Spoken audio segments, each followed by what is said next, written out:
cash a meal. And do it through the pain, I don't need the pain. And life gon' get me down, but it won't break my will. Cause I've been chasing this so long, I can't give up. I won't give in, been through too much. I done prayed for the money, I done prayed for the fame. I done prayed that I will make a sacrifice and play this game. I done prayed that my life would never be the same. I done prayed that I will make it bring glory to my name. Ladies and gentlemen, welcome to another episode of the NFL Coverage. Today, this podcast is brought to you by Final Form Subs. I don't have any supplements in here with me right now. They're in the gym. I forgot to grab them, but they're right over here. Anyway, Final Form Supplements is a supplement brand that is designed to help everybody, from your elderly, your gym rats, your couch potatoes. We got everything you need. We got stuff to strengthen your bone, good stuff for your heart health. For our older people, we got stuff to combat osteoporosis. We got our creatines and our proteins for those that are trying to get gains in the weight room. And we have just an everyday multivitamin for those that are just couch potatoes but want to make sure they cover their vitamins. You know, we got it for everybody. We don't discriminate here. So go to finalformsubs.com. That's SUPPS, finalformsubs.com. Use promo code Strib, all caps, no space. Get 10% off your order. Now, moving on. Last week, Thanksgivings. Hopefully everybody had a good holidays. My scheduling got off, so I actually just posted the last episode literally today of filming, and this is going to come out tomorrow. So it's going to be basically back-to-back episodes, but this will be the most recent one where I'm actually going to be able to go over the entire week that has just transpired.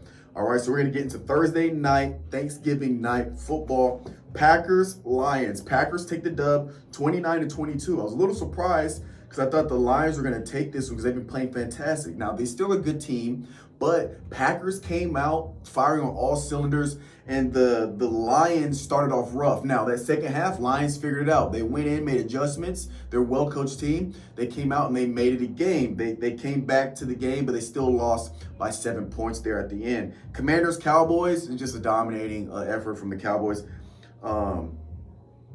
Deron Bland becomes the first ever player in the NFL history to record 5 pick sixes in one season. I mean, it was phenomenal. As soon as he caught that pick, you can tell in his eyes he was going for the pick six. He was tied with 2 other people before the game. He gets another pick six, and I hope he continues to get as many pick sixes as he can get. Dallas moves to 8-3. Commanders drop to 4-8. And Dak played a well-balanced game. 331 yards, 4 passing touchdowns, 0 interceptions, being that he led the league in interceptions last year, turnovers for a quarterback. He is taking care of the ball this year's 4 touchdowns, no interceptions. Pollard, 79 yards and a tutty on 13 carries. So Dallas looks really good offensively, and of course they look good defensively. Seahawks 49ers took the dub there, 31-13. No big surprise there. Dolphins 34-13. Again, no surprise there. Jacksonville Texans, my game of the week. It was a great game. CJ Stroud individually played phenomenal, and Trevor Lawrence also played phenomenal. So it was just a really good game to watch, and Jacksonville Jaguars just got it done. They won by a field goal. Yes, they won by a field goal, but CJ Stroud, first of all, Trevor Lawrence, 364 yards, touchdown, and an interception. CJ Stroud, 304 yards, 2 touchdowns, 0 interceptions. He also had 47 yards on the ground. I mean, Houston's looking good. I was curious, again, I had this game of the week. This is a divisional game. So Jacksonville are going to be the top of that division with my Titans and Colts.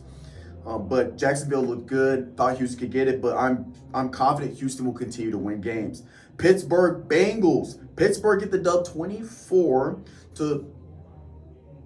16-10. Sorry, Pittsburgh gets the dub 16-10. And Pittsburgh are slowly starting to figure out. Mike Tomlin, you're talking about one of the greatest coaches of all time, never had a losing season. They moved to 7-4. They go on a little run here and win 2 or 3 more games. We're talking about a team that's a serious team that people need to look out for. So they moved to 7-4. Panthers, Titans finally get a dub, right? It's over the Carolina Panthers.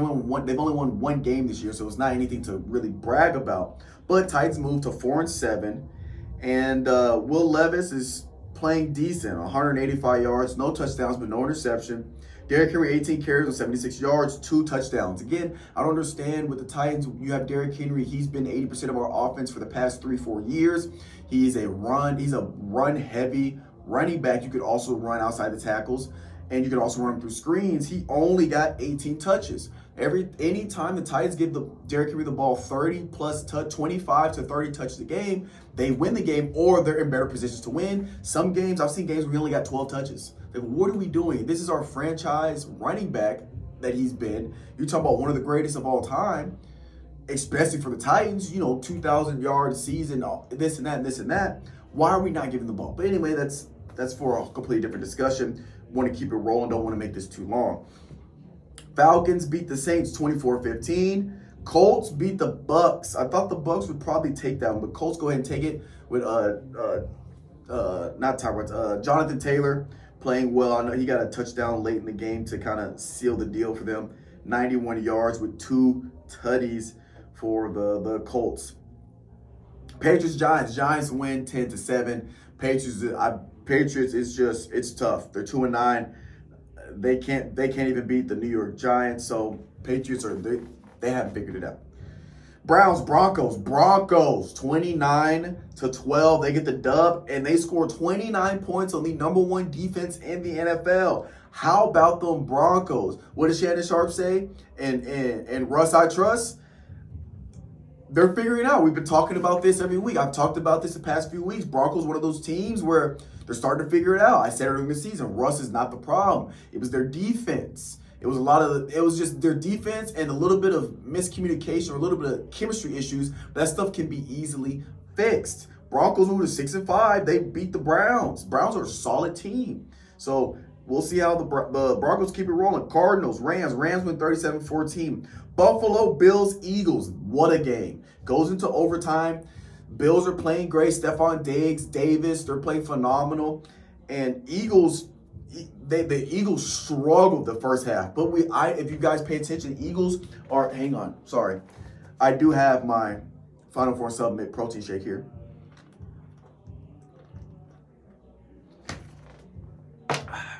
Chocolate, delicious.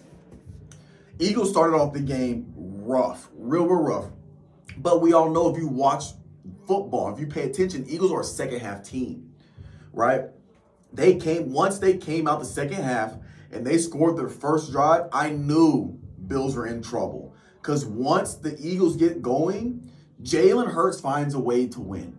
If you could talk about somebody that's the closest thing to a Mamba mentality, some person that's going to will their team to win, Jalen Hurts is that player in the NFL. He finds a way to win. It might not always be pretty. It might not even be against a good team. He had to do this against the Washington Commanders. Not a very good team, and they were down, looking rough.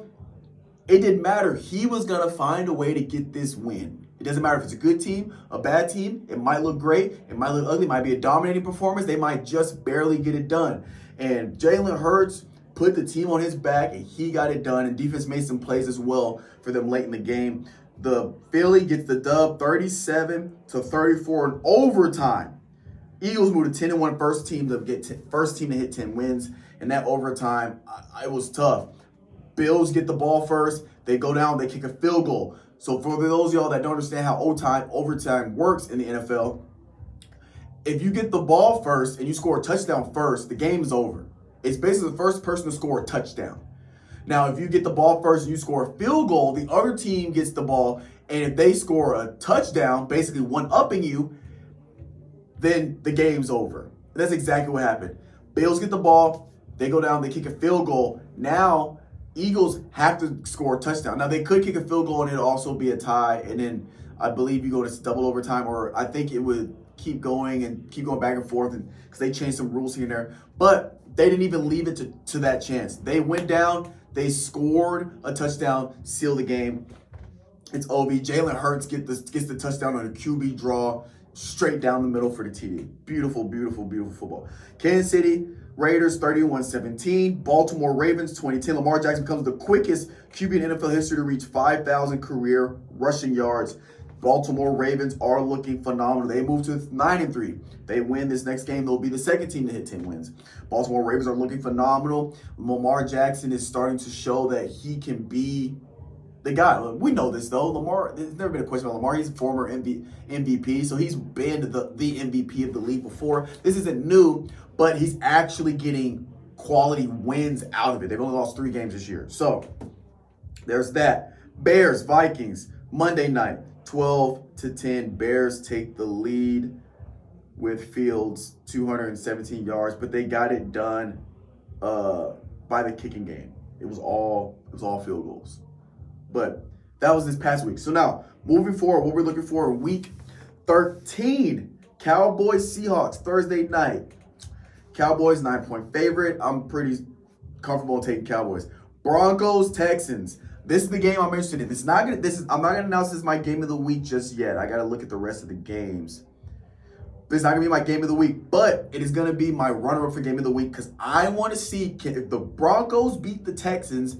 I think the Broncos have solidified themselves as they are not the team they started off as. They are a good team. They're a solid team, and you're gonna have to look out for the Broncos, right?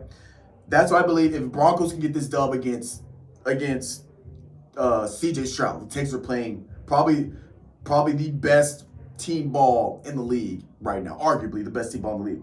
Chargers, New York, Chargers 6-point favorite. Detroit, Saints, Detroit's a 4-point favorite. Steelers, Cardinals, Steelers 5.5-point favorite. I'd want to see Steelers win that one. Titans, Colts are 1.5 favorite. I actually might take the Titans on this one as an underdog because it's a 1-point favorite to the Colts. And I think the Titans will do just enough to get the dub. Dolphins, Commanders, Dolphins 9.5-point favorite. Bucks are a 5-point favorite. Rams, Cleveland. Rams are a 3.5-point favorite against the Browns. I actually might take the Browns in that one. Yes, they don't have Deshaun Watson because he's out for the rest of the season due to shoulder surgery, but they still have the number one defense. That alone is a big problem. You got Myles Garrett and Hines Ward. I'm tripping. It's not Hines Ward. I forget the DB's name. Oh my God, that's gonna bother me now. I gotta look up the roster. Am I tripping? I'm sorry. Give me just a sec. I gotta know his name because I'm a huge fan, and his name is escaping me. Where is he at? Denzel Ward. So I said Hines Ward. I'm thinking that's not Denzel Ward. But he's questionable due to shoulder as well. But that number one defense, I mean, you're talking about phenomenal. And I think the quarterback, Thompson Robinson, I think he can do well enough to keep them in the game against the Rams. Game of the week is 49ers, Eagles. 49ers are a 3-point favorite. It is at Philadelphia, which is crazy. I'm definitely taking Eagles as the underdog for that one.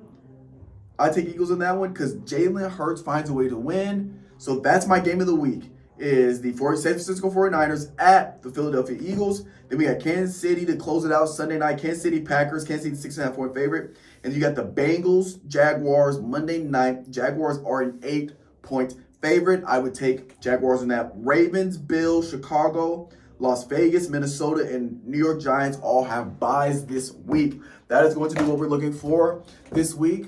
The NFL, I'm excited for this weekend so I can watch some football and see how all these games play out. This has been another episode of the NFL Coverage. We'll catch you guys next week. Destiny, I'm gonna chase my dreams. My life